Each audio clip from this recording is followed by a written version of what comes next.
One of the things that I get asked all the time is, what stretch should I do for my tight neck, for my tight hamstrings? What stretch should I be doing? And the strange thing is that we seem to think that the stretching is going to solve that problem in the long term.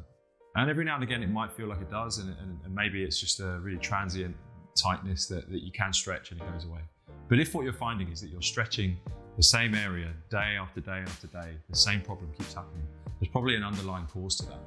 So to really think about it, we should ask ourselves, why is that tightness there in the first place? And there's a few different reasons. It might be there because there is some kind of structural damage there, but actually that's not as common as you'd think. Normally the tightness is there because your body is trying to give you a message that it's struggling with the demands of the task that you're doing.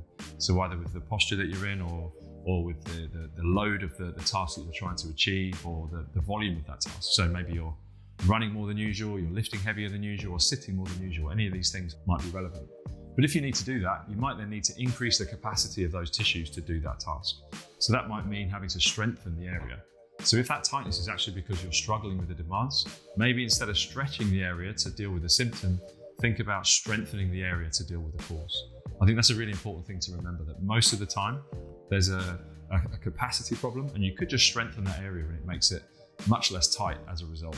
If you find that tightness is still there, you could even combine the two.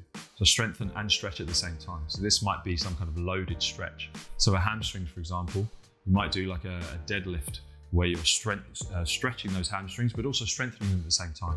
So you add load, you add weight to the stretch, and you might get some really good results out of that feeling of tightness in whatever area you've got.